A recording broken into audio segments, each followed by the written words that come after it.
नमस्कार, आप देख रहे हैं पत्थर की लकीर। मैं हूं आपके साथ प्रीति रघुनंदन। कोरोना का खतरा एक बार फिर से तेजी से बढ़ रहा है। कोरोना के कहर से बचने के लिए मास्क पहनना सबसे जरूरी है। न्यूज 18 सबसे अपील करता है कि मास्क जरूर पहने। न्यूज 18 ने मास्क के लिए मुहिम भी की है शुरू। #मास्क पहनो इंडिया। न्यूज 18 आप सबसे भी अपील करता है कि मास्क जरूर पहने, क्योंकि कोरोना से लड़ाई में मास्क ही एकमात्र हथियार है। तो चलिए इसी के साथ कार्यक्रम पत्थर की लकीर की शुरुआत करते हैं और इस वक्त जो सबसे बड़ा संकट बना हुआ है उसी पर बात करते हैं।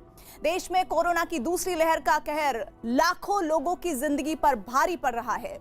लगातार तीसरे दिन कोरोना के नए मरीजों का आंकड़ा 2.5 लाख के पार हो गया है। हर घंटे 73 से ज्यादा लोगों की मौत हो रही है। इस बार कोरोना की दूसरी लहर को लेकर सबसे ज्यादा चिंता की बात यह है कि लोगों को वेंटिलेटर से ज्यादा ऑक्सीजन सपोर्ट की जरूरत पड़ रही है। यानी इस बार कोरोना वायरस से बीमार लोगों की सांसों पर भारी पड़ रहा है।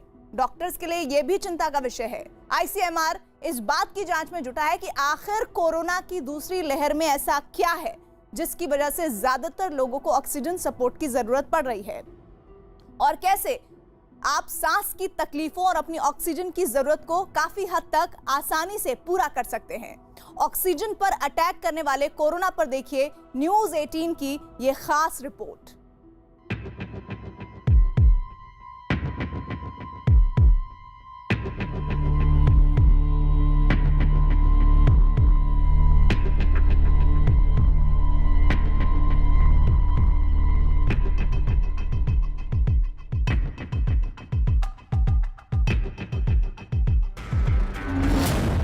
देश पर वायरस का घातक हमला।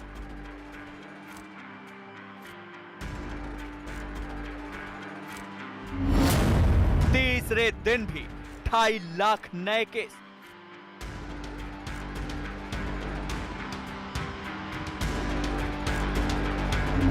मुंबई में 87% बिना लक्षण के नए केस।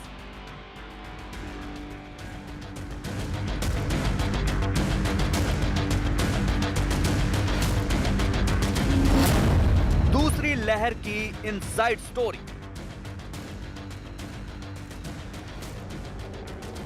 देश पर इस वक्त कोरोना की वापसी कितनी भारी पड़ रही है, इसकी तस्दीक वो आंकड़े और वो तस्वीरें कर रही हैं जो देश के अलग अलग इलाकों से आ रही हैं।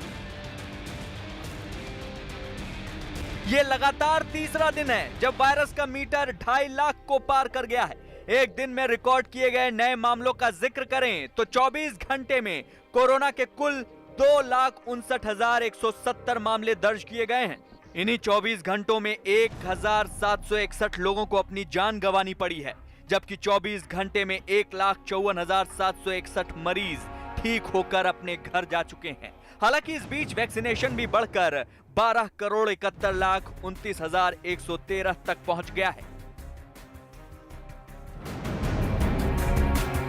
कोरोना के लगातार बढ़ते खतरे को ही भागते हुए केंद्र सरकार ने वैक्सीनेशन के महाअभियान का भी ऐलान कर दिया है।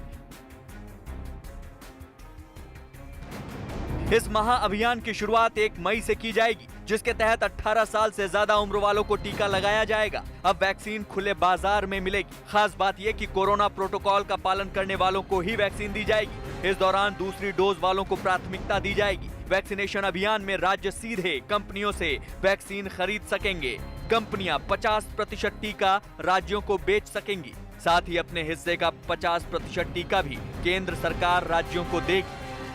हम स्थिति के ऊपर एक सिग्निफिकेंट कंट्रोल मेंटेन करने की स्थिति में है, लेकिन इस सब के बावजूद यह भी अति आवश्यक है कि हमें जिस तेजी से ये सर्ज हो रहा है, आज की परिस्थिति में भी देश के लोगों के लिए बेहतर से बेहतर सुलभ ढंग से उपलब्ध सुविधाएं सब जगह पर क्रिएट करना और ये सुनिश्चित करना कि जिसको अस्पताल में एडमिशन की ज़रूरत है उसको हम अस्पताल में एडमिट ज़रूर करें। जिसको ऑक्सीजन की ज़रूरत है उसके लिए ऑक्सीजन उपलब्ध कराएं, जिसको वेंटिलेटर की ज़रूरत है उसके लिए वेंटिलेटर उपलब्ध कराएं। उधर भारतीय सेना के लिए बेस अस्पताल को विशेष कोविड फैसिलिटी में तब्दील किया जा रहा है। यह हॉस्पिटल दिल्ली कैंट में बनाया गया है। 22 अप्रैल से इस हॉस्पिटल को शुरू कर दिया जाएगा। इस हॉस्पिटल में सेना में कार्यरत और रिटायर्ड कर्मचारियों का इलाज किया जाएगा। यानी पूरा सिस्टम अब कोरोना के खिलाफ एकजुट हो चुका है। लेकिन सवाल उठता है कि आखिर कोरोना की ये नई लहर क्यों पहले से ज्यादा घातक साबित हो रही है? क्यों कोरोना की दूसरी लहर में लोगों को सांस लेने में सबसे ज्यादा दिक्कत हो रही है? वायरस के इस घातक रूप को समझने के लिए हमें सेकेंड वेव की इनसाइड स्टोरी को समझना होगा। भारतीय आयुर्विज्ञान अनुसंधान परिषद यानी ICMR से मिले आंकड़े बताते हैं कोरोना की दूसरी लहर में मरीजों को सबसे ज्यादा अगर किसी दिक्कत का सामना करना पड़ रहा है तो वो है सांस की परेशानी। कोरोना की पिछली लहर में रोजाना आने वाले नए मरीजों का आंकड़ा जहां 98,000 के करीब था, वहीं इस बार यह आंकड़ा 3 लाख के करीब पहुंच चुका है। यानी वायरस का कहर पहले की तुलना में 3 गुना ज्यादा है। ये वेरिएंट की इन्फेक्टिविटी ज्यादा है। लास्ट टाइम में एक फैमिली में 1 या 2 पेशेंट को देखता था और आइसोलेशन और फॉलो करने से बाकी लोगों को इतना फैलता नहीं था, लेकिन करंटली हम पूरी फैमिली को एक साथ में इन्फेक्टेड देखते हैं। तो मुझे लगता है इसकी इन्फेक्टिविटी थोड़ी ज़्यादा है। इसने अलग पॉपुलेशन को पिकअप करना चालू किया है, इन द सेंस अलग पॉपुलेशन को इन्फेक्ट करना चालू किया है। बच्चों में भी इसकी मात्रा पाई गई, यंग लोगों में भी इसकी मात्रा पाई गई, एंड थोड़े चिन्हों में भी फर्क आने लगा। अपार्ट फ्रॉम बुखार, apart from shortness of breath, खांसी, loss of taste and smell, malaise, हम ये बार कंजक्टिवाइटिस भी देखे, थोड़े बहुत एब्डोमिनल सिम्टम भी देखे, and presentation could be just weakness and malaise. पिछले साल सितंबर से नवंबर के बीच कोरोना की पहली लहर की पीक देखी गई थी।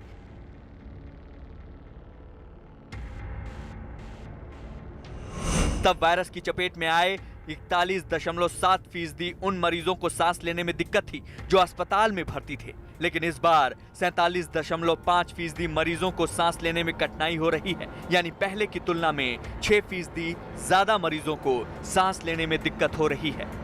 भले ही आंकड़ा 6% का दिख रहा है, लेकिन इसी वजह से लोगों के अलावा स्वास्थ्य विभाग की दिक्कतें कई गुना बढ़ गई हैं, क्योंकि इसी फर्क ने ऑक्सीजन की भारी किल्लत पैदा कर दी है। ICMR का दावा है कि पिछली लहर में 41.1% लोगों को ऑक्सीजन की जरूरत पड़ रही थी, जबकि इस बार जरूरतमंदों का आंकड़ा बढ़कर 54.5% पहुंच गया है। यानी पहली लहर की तुलना में इस बार करीब 13% ज्यादा मरीजों को ऑक्सीजन की जरूरत पड़ रही है। यानी वेंटिलेटर से ज्यादा मरीजों को इस बार ऑक्सीजन सपोर्ट की जरूरत पड़ रही है। लेकिन सवाल उठता है कि आखिर इन दोनों लहरों के बीच ऐसा क्या फर्क है जिसकी वजह से ऐसे हालात पैदा हो गए? सेकेंड वेव में कई अलग लक्षण दिखे गए। सेकेंड वेव पहले वेव की कंपैरिजन में बच्चों को ज़्यादा अफेक्ट करता है, यंगर पॉपुलेशन को ज़्यादा अफेक्ट करता है। पहले वेव में हमने शायद इतने बच्चों को, यंग लोगों को इतना इन्वॉल्व होते नहीं देखा। सेकेंड वेव में कई सारे अलग सिम्टम्स दिखे जो पहले वेव में हमने नहीं देखे थे। लाइक कई सारे पेशेंट खाली वीकनेस से प्रेजेंट होते हैं, कई सारे पेशेंट्स को कंजक्टिविटिस साथ में आने लगा है। ये पहले वाले सिम्टम्स के साथ में पाए गए हैं। प्रॉब्ली वैक्सीनेशन की वजह से भी थोड़ा चेंजेस आया रहेगा लोगों की इम्यूनिटी में और लोगों के रिएक्शंस टू दिस इन्फेक्शन के ऊपर। तो ये सेकेंड वेव ये पहले वेव की तरह ये थोड़े पॉइंट्स में डिफर करता है। इतना ही नहीं, पिछले साल की तुलना में इस बार की लहर में कोरोना के लक्षणों में फर्क है। दावा किया जा रहा है कि पिछली बार लोगों को सूखी खांसी की समस्या ज्यादा थी, जबकि सांस लेने में कठिनाई वाले लक्षण कम थे। लेकिन इस बार मामला अलग है। यही वजह है कि इस बात को समझना जरूरी है कि आखिर अगर किसी मरीज को सांस लेने में दिक्कत है तो फौरी उपचार के तौर पर वो क्या कर सकता है। देखिए, हर एक को अभी भी समझा दिया गया है कि हर एक को इस चीज़ की ज़रूरत है ही नहीं। इनफैक्ट ये भी देखा गया है कि जब ऑक्सीजन की कमी होती है तो उस वक़्त भी दवाइयाँ घर पे स्टार्ट की जा सकती हैं। होम कंसल्टेशंस अब बड़े कॉमन हो गए हैं और ये ऑफिशियल हो गए हैं, जिस पे कि होम केयर एक स्पेशलिस्ट के द्वारा होम केयर दी जा सकती है। अब फाइनली बात आई कि किस दौर पे ये ज़रूरत होती है। ये उन्हीं को ज़रूरत होती है बाय द वे जो इतने सीरियस हो जाते हैं कि उनकी सांस उखड़ रही होती है, रेस्पिरेटरी रेट बढ़ रहा होता है और साथ साथ ऑक्सीजन सैचुरेशन गिर रही होती है। कोरोना काल में सांस की लगातार बढ़ रही समस्या पर विश्व स्वास्थ्य संगठन ने कुछ खास पोजीशन का जिक्र किया है, जिनसे आप घर या दफ्तर में रहकर भी इस समस्या को दुरुस्त कर सकते हैं।